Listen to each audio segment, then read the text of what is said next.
नमस्कार। शब्द विन्यास 666 पर आप सभी सदस्यों का स्वागत है। आज हम उषा प्रियमवदा जी के उपन्यास 55 खंभे लाल दीवारें का 14वां अंक सुनने जा रहे हैं। तो सुनना प्रारंभ करें।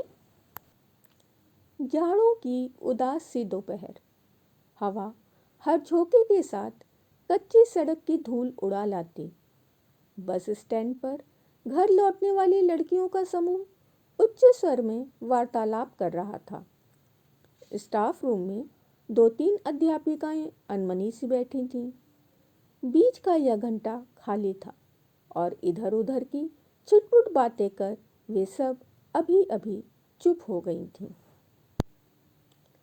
मिसेस राय चौधरी ने पत्रिका के पन्ने उलटते हुए कहा, जब से बूनी की शादी हो गई है, घर काटने दौड़ता है। आप वहाँ बेकार अकेली पड़ी हैं, यहाँ आ जाइए और घर उठा दीजिए किराए पर। मिस शास्त्री ने कहा, यहाँ कैसे आ जाऊँ, कोई क्वार्टर खाली नहीं है। मिसेस राय चौधरी ने भोलेपन से कहा। उनकी बात पर मिस शास्त्री हंसी। आपसे क्वार्टर में जाने को कौन कह रहा है? आप वार्डन के बंगले में आइए। और सुषमा? मिसेस रॉय चौधरी ने पूछा। मिस शास्त्री ने नई संभावनाओं की ओर संकेत किया था। रोमा डेविड अभी तक कॉपियां जांचने में तल्लीन थी। सुषमा के नाम की भनक सुन उसने कॉपियां खिसकाकर कहा, हाँ, अभी तो इसकी वार्डनशिप को 2 साल बाकी है। अरे, वह तो चुटकियों का काम है। मिस शास्त्री ने कहा, प्रिंसिपल तक रिपोर्ट पहुंच जाए तो बस काम बना समझो। सर्विस का तो कॉन्ट्रैक्ट होगा, पर वार्डनशिप छोड़ने को तो विवश किया ही जा सकता है। ना भाई, यह सब हमसे नहीं होगा। मिसेस रॉय चौधरी ने विवशता प्रकट की। हमें आपको क्या करना है? 2-3 लड़कियों ने प्रिंसिपल को चिट्ठी लिखवाना ही पर्याप्त है कि सुषमा वार्डन पद के लिए उपयुक्त नहीं है। उसका आचरण अनैतिक है। प्रिंसिपल हम लोगों को बुलाकर पूछेंगी, क्योंकि हम लोग भी यही रहते हैं, तो कह देंगे कि देखा तो हमने भी है। हवा का एक तेज झोंका अपने साथ कुछ सूखी पत्तियां उड़ा लाया। मिसेस रॉय चौधरी विधवा थीं और बूनी के विवाह के बाद नितांत अकेली रह गई थीं। वह मन ही मन हिसाब लगाने लगी कि मकान को किराए पर उठा देने से कम 200 रुपये तो मिलेंगे ही। यहाँ मकान मिलेगा और 100 रुपये अलाउंस। खाना वह स्वयं बना लेंगी और छात्रावास के नौकर अन्य काम कर देंगे। कुल मिलाकर फायदा ही रहेगा। मिस शास्त्री सोच रही थी कि अब सुषमा को पता चलेगा, बहुत इतराती है। मामला गवर्निंग बॉडी तक पहुंचेगा और कहीं मुंह दिखाने लायक भी न रहेगी। मिस शास्त्री की आंखें इस कल्पना से चमकने लगीं। फिर मिसेस रॉय चौधरी उनका आभार मानेंगी ही। यदि संभव होगा तो शायद स्वयं का उनके साथ रहने का प्रबंध हो जाए। अकेली ही तो होंगी इतने बड़े बंगले में। पर मैंने तो कभी नहीं देखा, रोमा ने कहा। तुम्हें तो अपनी रंगरेलियों से फुर्सत कहाँ? मिस शास्त्री ने सोचा। ऊपर से बोली, जब चाहो दिखा दूं, रोज ही तो आता है। इधर सुषमा की माँ थी तो नहीं आया, आज जा रही है तो शर्तिया आएगा। चलना तो मिला दूंगी तुम्हें भी। रोमा संकोच में हाँ या ना कुछ भी ना कह सकी। तभी मिसेस पुरी अपनी भारी भरकम देह हिलाती हुई आ गई और पूछने लगी, क्या बात हो रही है? अरे, यही सुषमा की।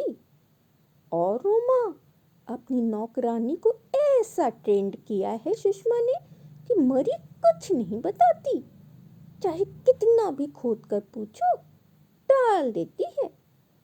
और सहेली भी है तो मीनाक्षी, सुषमा के बारे में कुछ सुनते ही आग बबूला हो जाती है। सुनते हैं कि लड़का बड़ा अच्छा है, मिसेस पुरी ने सहज जिज्ञासा से कहा।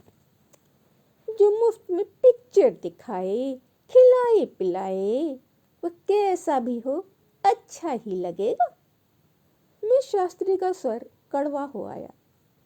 घंटा बोला और कुछ देर में स्टाफ रूम काफी लोगों से भर गया। किसी ने पूछ लिया, आपके डियरेस्ट मजे में तो है मिस शास्त्री?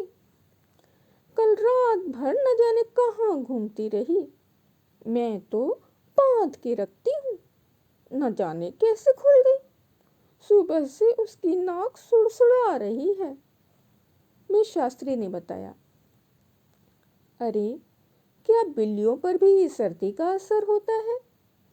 पूछने वाली के स्वर में आश्चर्य था।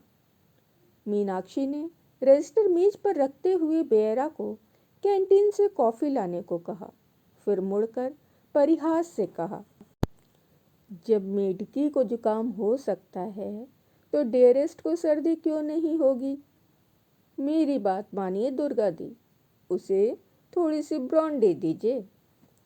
मिस शास्त्री नाराज हो गई। मुझे हर समय मजाक अच्छा नहीं लगता मीनाक्षी, तुम लोग कभी तो कोई बात गंभीरता पूर्वक किया करो।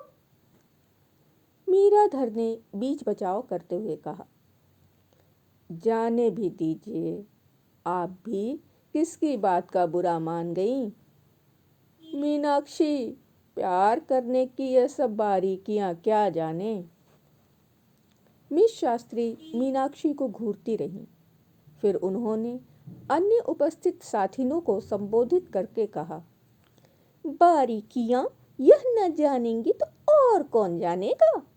यह हैं इनकी सहेलियां हैं। देखिए दुर्गा दी, यहाँ बैठकर आपको किसी पर रिमार्क देने का अधिकार नहीं है, मीनाक्षी ने कहा। तभी सुषमा हड़बड़ाती हुई स्टाफ रूम में आई और अपनी अलमारी में कुछ ढूंढने लगी। कॉपियों का बंडल हाथ में लेकर वह जाने को मुड़ी और एक पल रुककर बोली, कल डियरेस्ट सारी रात मेरे सोफे पर सोई रही। अम्मा भगाने को चली पर मैंने मना कर दिया। आप तक पहुंची या नहीं? आ गई, मिस शास्त्री ने रुखाई से कहा। मीनाक्षी कॉफी पीने के लिए नहीं रुकी। सुषमा के साथ ही स्टाफ रूम से चली आई। मिस शास्त्री ने मिसेस रॉय चौधरी की ओर तात्पर्य भरी दृष्टि से देखा। खुली हुई खिड़की का एक किवाड़ हवा से हिलने लगा और धूल के नन्हे नन्हे कण आकर किताबों पर जम गए। आज का अंक यहीं तक। आज आपने उपन्यास का 14वां अंक सुना है। जल्दी ही इसका 15वां अंक आप तक आएगा। आज का अंक आपको कैसा लगा? अपने विचार एवं सुझाव कमेंट्स के जरिए हमें ज़रूर बताएं। प्रस्तुतिकरण पसंद आने पर लाइक करें और अपने मित्रों को शेयर करें। आगे भी हमारे साथ बने रहने के लिए सब्सक्राइब कर लें और बेल आइकन का प्रयोग करें। आज यहीं तक। शेष उपन्यास हम अगले अंकों में सुनेंगे। धन्यवाद।